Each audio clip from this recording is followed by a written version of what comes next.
Pilihan raya atau demokrasi disertai oleh PAS, Parti Islam Malaysia, sejak mula diadakan pilihan raya pertama tahun 1955. Jatuh bangun PAS dalam sejarah perjuangan politik di Malaysia ini sehingga kepada pilihan raya ke-12 pernah memerintah Kelantan, kemudian Kelantan diambil alih oleh Barisan Nasional, pernah memerintah Terengganu, Terengganu dijatuhkan oleh Barisan Nasional, kemudian Kelantan dapat semula. 2004 Terengganu dapat semula, jatuh lagi Terengganu, sehinggalah kepada pilihan raya 2008, di mana selepas pilihan raya itu pembangkang menang di beberapa negeri, wujudnya Pakatan Rakyat yang menyaksikan kita mengekalkan Kelantan, kita berjaya di Kedah, kemudian di Selangor dan juga di Perak. Ini senario politik yang semua orang tahu.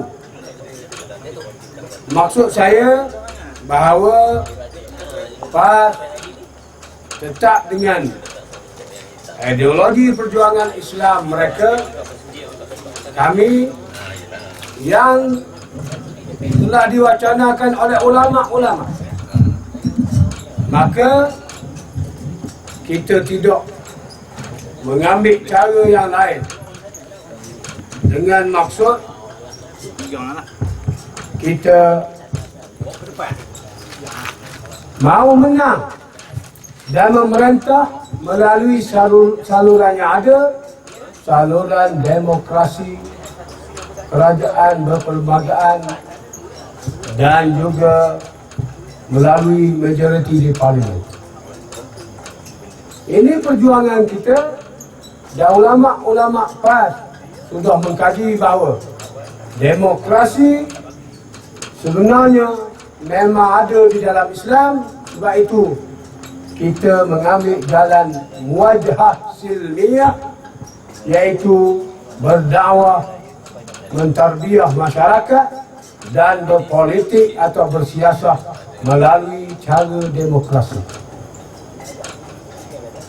1951 kita mula sampai sekarang 2012 kita tidak mengubah pendekatan politik kita melalui demokrasi.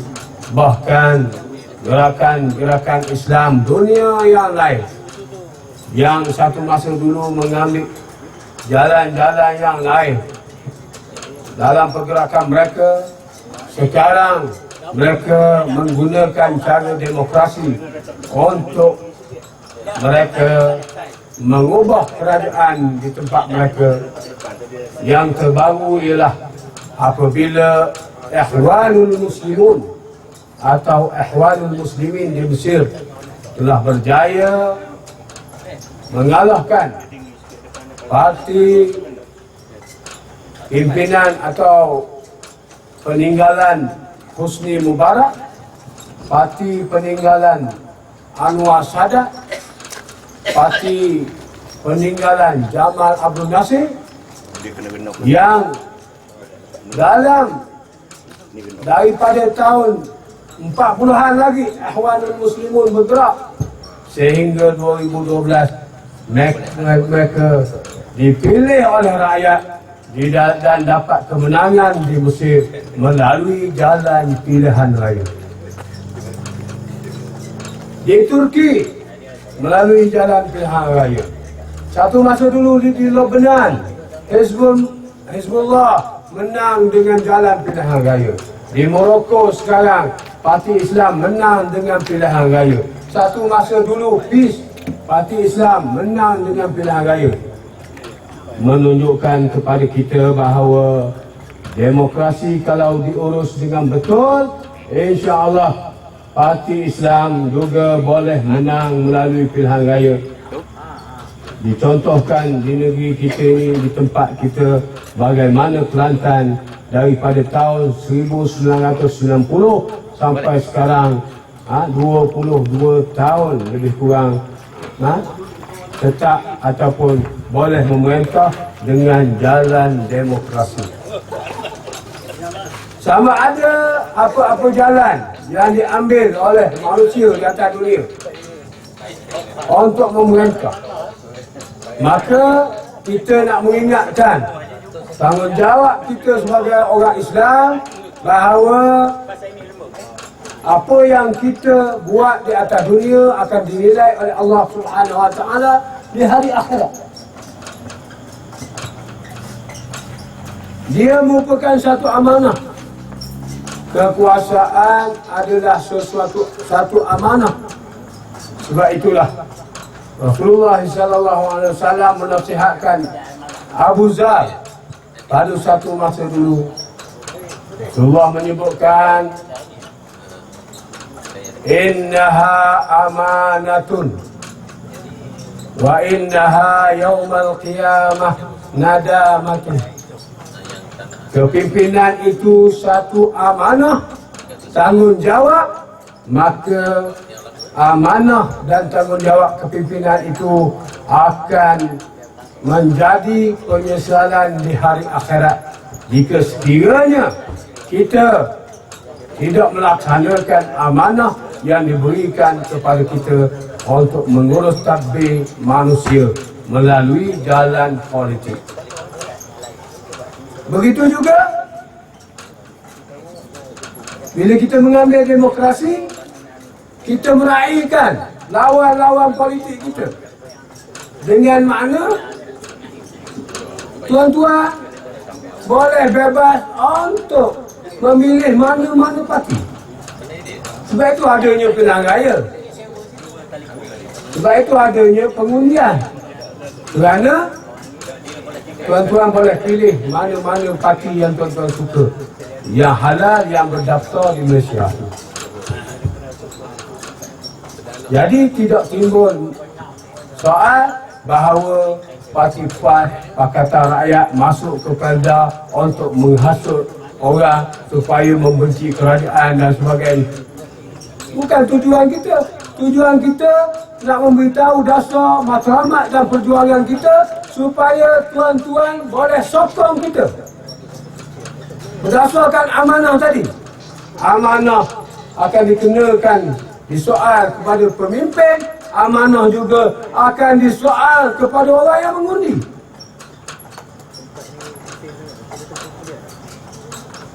Sebab itulah Al-Imam Ghazali rahimahullah ta'ala di dalam muqaddimah kitab Ba'almu, dia menyebutkan la yantazimu dunya illa bi arba'. Tidak teratur dunia melainkan manusia kena mengatur 4 perkara. Yang pertama, Imam Ghazali menyebut al-mazru'ah, makanan, pertanian, barangan. Ini keperluan manusia. Siapa nak memimpin manusia mesti memastikan soal makanan, keperluan harian ini teratur, dapat kepada semua golongan, sama ada orang kaya atau orang miskin, orang memerintah atau rakyat jelata. Dan ini menjadi hasrat kita. PAS dan sebagai menuju kepada negara berkebajikan dan menjadi hasrat Pakatan Rakyat. Tuan-tuan pernah dengar GST, cukai barangan dan perkhidmatan yang sudah dikemukakan oleh kerajaan yang akan dilaksanakan cukai 6% barangan ditangguhkan kerana pilihan raya ni, yang akan nanti membebankan rakyat dari segi kenaikan harga barang.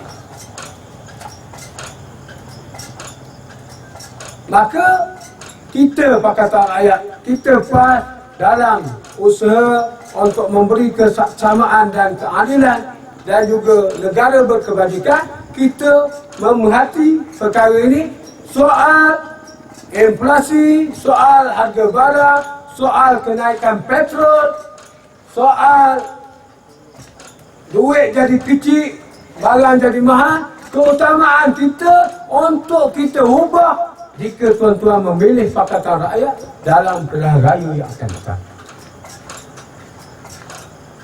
Ini bukan soal hasutan, ini soal janji. Maka tuan-tuan, 50 tahun kita boleh berubah. Parti di Jepun sudah berubah, di Indonesia sudah berubah, di Mesir sudah berubah, di Morocco sudah berubah, di Thailand sudah berubah. Apa salah kita? Apa masalah kita? Kita boleh berubah untuk kita mendapat jaminan keadilan dan kesamaan. Itu yang pertama. Soal dunianya ialah soal makanan dan perkhidmatan kepada makanan. Yang kedua, Imam Ghazali kata, al-hiyakah.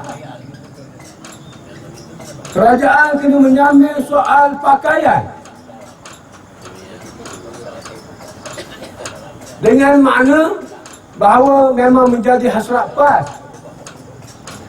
Bila kita sebut pakaian, mesti kita tergambar soalnya orang cukup pakaian ataupun tidak.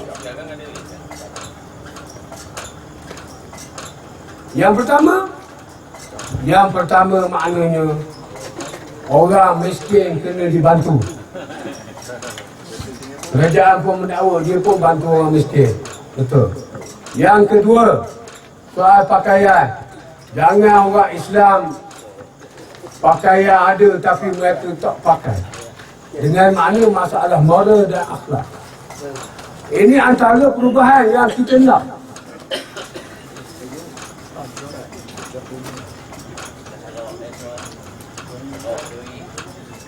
Maka soal akhlak, soal yang besar sebenarnya.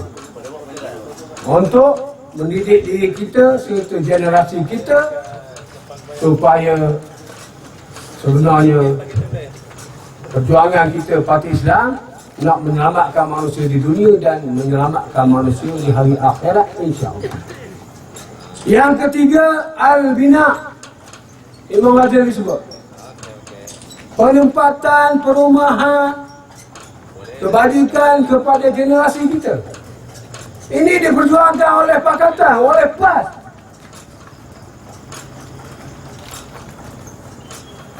Contoh, janji kita yang paling mudah, tuan-tuan ingat, ialah nak beri kepada generasi kedua perda, generasi ketiga dan orang-orang yang memerlukan, yang tak ada tanah, nak beri tanah dan supaya mereka boleh berdikari di atas tanah itu. Dan tentulah mereka juga sebagaimana kita dulu masuk kepada ada rumahnya yang disediakan. Ini kita ulang banyak kali. Saudara Mazlan ulang banyak kali. Ini janji kita nak memasukkan perda plantation. Sampai sekarang perda plantation yang memberi hasil yang besar kepada perda, memberi hasil yang besar kepada perda holding, memberi hasil yang besar kepada KPF. Bukan dia letak di bawah KPF atau perda holding. Tuan-tuan tahu, disewa dan dipajakkan perda holding kepada perda global venture.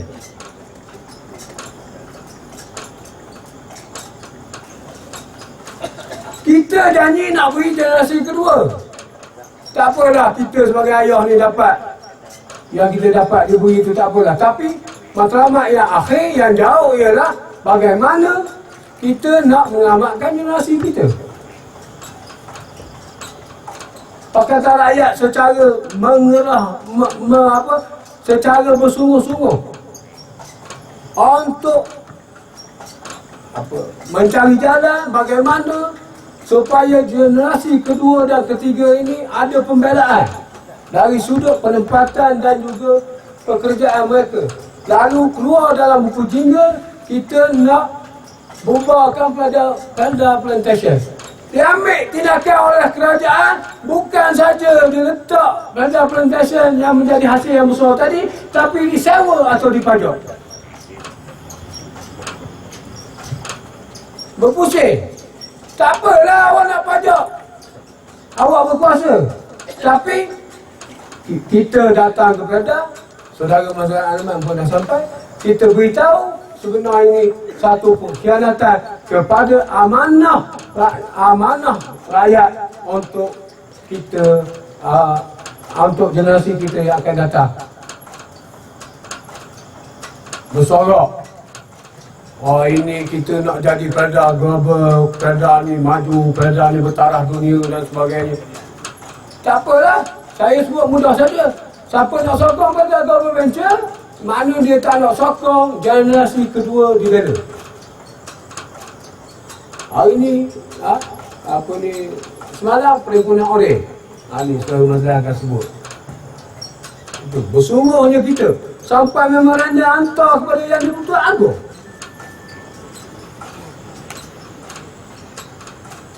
Yang keempat, Imam Ghazali sebut as-siyasah. Mesti diurus atas dunia ni politik. Politik ini adalah ilmu pengurusan manusia dan perkara yang berkaitan dengannya, itu politik. Maka tentulah Parti Islam memilih jalan politik Islam.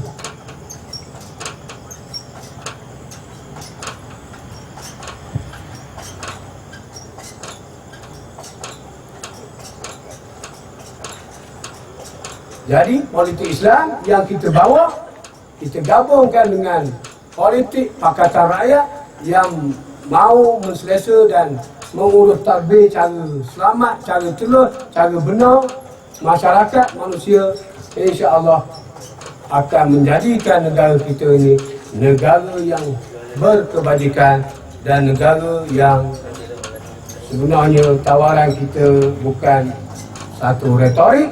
Tawaran kita berpijak di bumi yang nyata untuk kita menyelamatkan manusia di atas dunia dan menyelamatkan manusia di hari akhirat.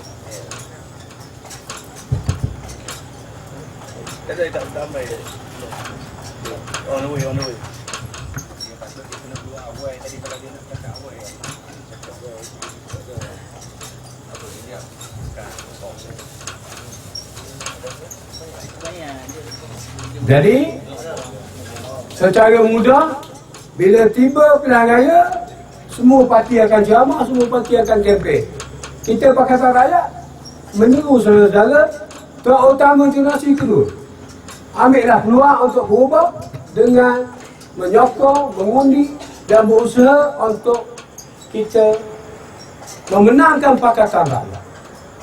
Bila tarikh pilihan raya? Kita pun pelik juga. Mahyudin Yassin hari ni semalam dia sebut minta Najib mengadakan pilihan raya tahun ini juga. Tak pernah dalam sejarah timbalan Perdana Menteri, timbalan Presiden UMNO menggesa Presiden untuk adakan pilihan raya. Bila-bila masa? Zaman Mahathir tak pernah. Zaman Pak Lah tak pernah.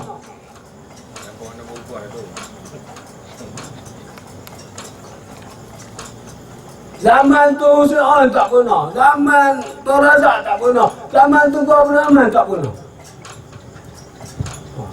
Dia memberi pendapat bahawa dia kata elok sangat bubar tahun ni.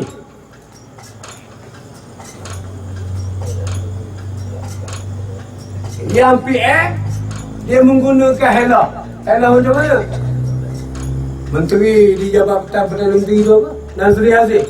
Nazri Aziz buat perobok.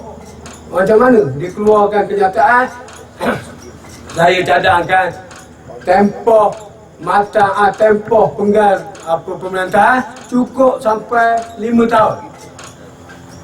Mana ada menteri berani keluar kenyataan itu kalau bos dia tak tahu. Tiba-tiba nak cadang saja. Tentulah bos dia ada restu. Oh, orang ni kata gini, bagus, orang ni kata gini. Dia nak tengok reaksi rakyat, reaksi penyokong dia. Lepas tu Najib pun kata, walek juga. Habis sampah penggal. Nampak? Dia pening, Pakatan Rakyat pun pening juga. Pening macam mana? Ingatkan ingatkan nak pelan raya dah. Oh, tak lagi, taruh lagi. Ini berita terbaru bulan 9. Bulan Malaysia belum lagi, anjak. Tetapi tuan-tuan, demokrasi dalam Malaysia ni anjak macam mana pun, takat bulan 3, bulan 4 tahun lepas dah jadi senang. Mana walau macam mana, pilihan raya insya-Allah akan ada. Jadi ini waktu yang sangat sesuai untuk tuan-tuan berubah, puan-puan berubah dan kawan-kawan kita. Saya mudah saja, tuan-tuan ajaklah kawan-kawan kita. Bisik cara personal, cara perseorangan. Terutama generasi kedua kerajaan. Kita bisik, beritahu. Kita berubah. Tak jadi salah, berubah. Tak jadi masalah, berubah. Bahkan sebenarnya perubahan dituntut kerana banyak perkara penyelewengan yang diceramahkan oleh kawan-kawan kita. Dan tuan-tuan kalau tengok dalam internet dan sebagainya, sebenarnya keperluan untuk berubah sangat mendesak. Keperluan untuk berubah menjadi cita-cita untuk kita membela generasi anak cucu kita. Keperluan untuk berubah sudah menjadi suatu kewajipan kerana kita nak mengelakkan perkara yang lebih buruk terjadi kepada negara kita dari sudut urus tadbir, dari sudut ekonomi, dari sudut keagamaan, bahkan dari sudut perjuangan orang Melayu, kalau kita nak sebut Melayu, untuk mempertahankan Melayu.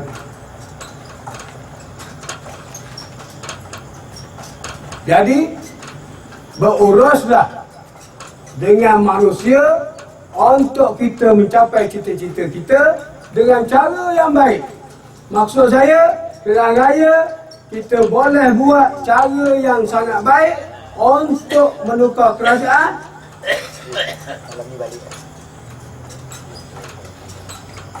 Dan kita di Bela ni khususnya, kita tidak mahu melihat ada perkelahian ataupun pergaduhan dalam kita mengurus pilihan raya kita, khususnya di peringkat Bela. Mudah sangat bandingannya. Bersih 3 kita tengok. Perhimpunan tu perhimpunan aman, tetapi boleh jadi kecoh kerana ada provokasi dan sebagainya. Perhimpunan oren, perhimpunan yang ramai juga, tetapi boleh diurus dengan cara yang molek, tak ada apa-apa berlaku. Begitu juga pilihan raya. Pilihan raya boleh jadi satu medan yang baik untuk kita memperjuangkan ideologi parti masing-masing, kumpulan masing-masing, perjuangan masing-masing. Dia boleh jadi aman, sentosa, cara yang mudah untuk manusia memilih kehendak dia berdasarkan ilmu, pengetahuan, maklumat yang dia ada. Dan pilihan raya juga boleh jadi satu masalah bila manusia tidak mengurus pilihan raya dengan cara yang baik, dengan umpamanya cabut bendera dan sebagainya. Saya harap selepas ini, kalau ada bendera dari Pakatan Rakyat, saya harap sungguh dengan hati yang ikhlas kita berperanglah bendera cara yang baik. Maknanya pacaklah bendera masing-masing parti untuk kita memeriahkan dan nak menunjukkan sikap yang matang dan bijaksana di dalam kita berpilihan raya.